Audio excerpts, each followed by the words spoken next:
With more than 70% of South Korea's population fully vaccinated, authorities laid out a blueprint for a gradual return to normal life. While it's a welcome change, there are voices of concerns as well. Yeon-seung has our top story. The Living with COVID-19 plan, unveiled by South Korea's health authorities on Monday, involves 3 phases and stretches into next January. The first phase is going to start by easing restrictions on small and local businesses. The next will allow for larger events.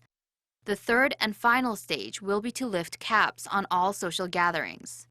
But before moving on to each stage, there's going to be a 6-week period where health officials look at the number of critical cases, deaths, and the scale of the outbreak to determine whether or not it's appropriate to move on to the next stage. If all goes as planned, the country might see an end to all restrictions by late January. The first stage will start next Monday and will start by raising the limit on social gatherings to 10 people. At restaurants and cafes, however, parties of 10 have to include at least 4 people who are fully vaccinated.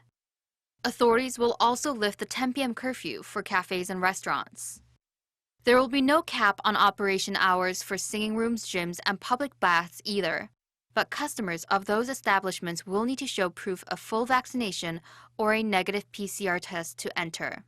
Entertainment facilities like nightclubs still have to close at midnight, on top of asking for vaccine passes. While many business owners were happy about the changes, some were divided about the fairness of the new rules.